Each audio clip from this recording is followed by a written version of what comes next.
Perintah dikatakan memblur tambang Raja Ampat di Google Maps, dan ternyata mereka lupa. Apapun resikonya atas pernyataanku ini, aku siap.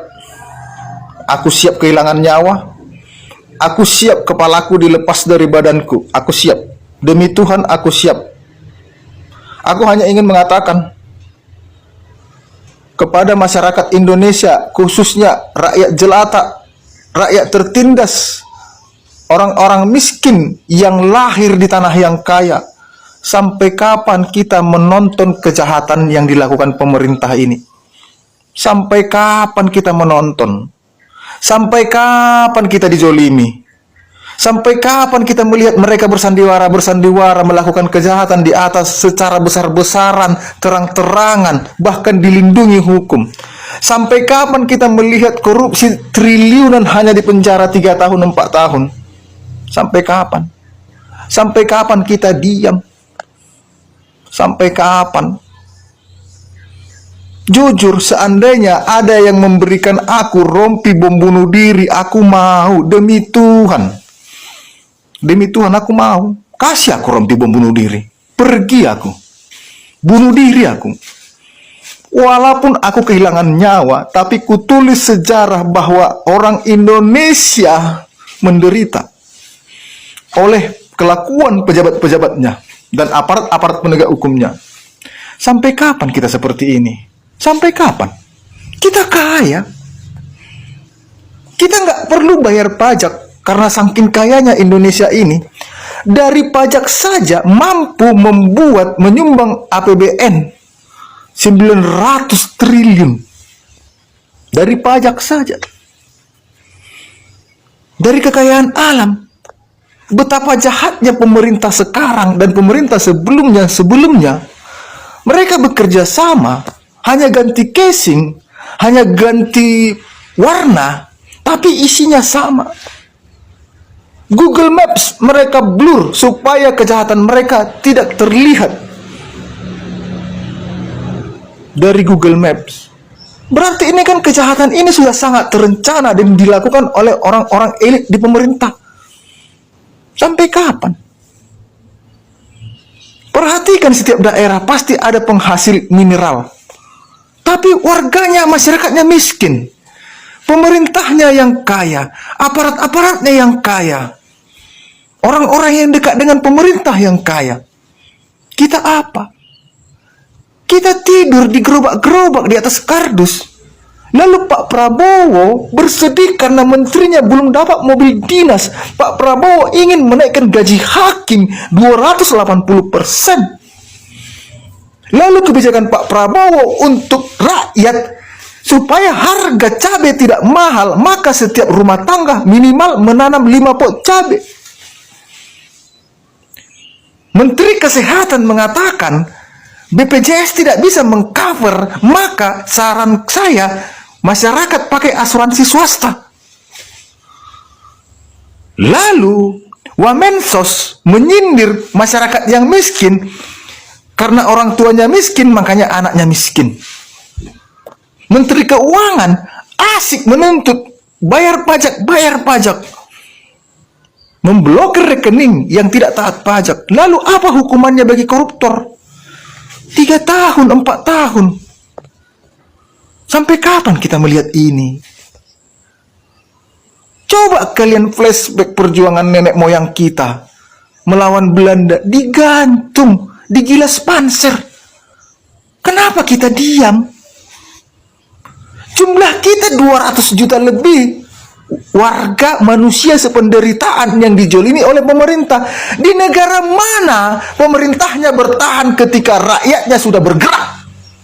Tunjukkan. Pelajari negara mana ketika rakyatnya sudah murka, sudah menjadi badai. Negara mana, pemerintah mana yang mampu tetap berdiri kalau nggak kabur pejabat-pejabatnya. Walaupun memang harus berkorban nyawa, aku siap. Pemerintah tahu di mana alamatku, aparat tahu di mana alamatku. Jangan pernah berharap kalian memenjarakanku. Penggal kepalaku. Aku siap penggal. Yang penting ada orang yang melawan kalian.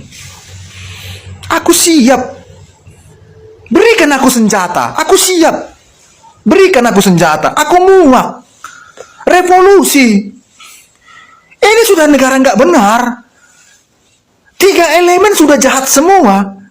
Legislatif, eksekutif, yudikatif, ini udah jahat semua. Udah bajingan semua ini. Kita diam, jumlah kita 284 juta. Kenapa kita diam? Kenapa kita diam? Kenapa kita takut? Kenapa? Kenapa kita apatis? Tolong buang prinsipmu yang mengatakan aku cari makan sendiri kok. Semua punya efek. Kalau pemerintahmu benar, mungkin kau nggak perlu cari makan, bajingan. Ini warga-warga pengkhianat. Ngapain ngurusin pemerintah? Urus aja diri sendiri. Tai kucing. Kalau pemerintah benar, nggak akan ada orang menangis di kantor polisi mencari keadilan. Nggak akan ada orang menangis di rumah sakit ditolak karena miskin. Nggak akan ada menangis orang di dukcapil karena dia tidak memenuhi syarat. Nggak akan ada orang antri menunggu bansos. Hei, rakyat bajingan, pengkhianat kalian semua. Kalian mau dibayar untuk mengkhianati rakyat, untuk melawan rakyat. Buzzer bajingan. Sampai kapan? Sampai kapan? Lihat Suriah, Arab Spring, Myanmar, Cina. Lihat, kenapa mereka maju? Kita,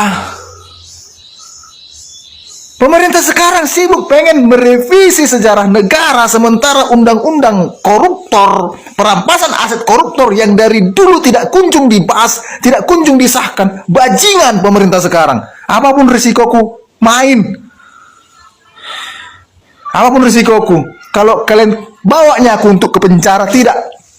Lebih baik kalian lepas kepalaku di tanahku. Lepas kepalaku, lepas. Kalian lepas kepalaku, ya nggak apa-apa. Nggak apa-apa, nenek moyangku udah duluan mengalaminya. Demi mengusir penjajah. Kalian pemerintah dan aparat lebih jahat daripada penjajah. Kalianlah pengkhianat bajingan itu. Kalian disumpah untuk mensejahterakan rakyat, untuk menjalankan negara ini lebih baik. Tapi kalian menggunakan undang-undang untuk melindungi kejahatan kalian. Bajingan kalian, bajingan. Kalau ada yang memberikan senjata sama aku mau. Aku mau. Tapi ingat, ya, targetku para koruptor. Aku tidak ingin mengubah ideologi negara ini. Jadi untuk TNI dan Polri, kalaupun suatu saat jalanku berbeda, ya, aku tidak ingin mengubah ideologi negara ini. Saking cintakunya kepada negara ini, saking tidak tahannya aku melihat penjoliman-penjoliman kepada rakyat. Ratusan juta rakyat tidur di atas kardus. Kalian pemerintah bajingan tidur di ruangan ber-AC yang bisa membekukan daging 5 kilo. Bajingan kalian semua. Kalian sibuk bagi-bagi jabatan di atas sana, rangkap-rangkap jabatan. Seolah-olah tidak ada yang bisa mengendalikan kalian, tidak ada yang bisa melarang kalian. Enggak kalian hargai sedikit pun rakyat yang kelaparan. Enggak kalian hargai rakyat yang menganggur. Enggak kalian hargai rakyat yang menderita. Menderita rakyat kalian bisa hanya untuk kerja pakai mobil mewah, dikawal Power Rider. Bajingan kalian semua.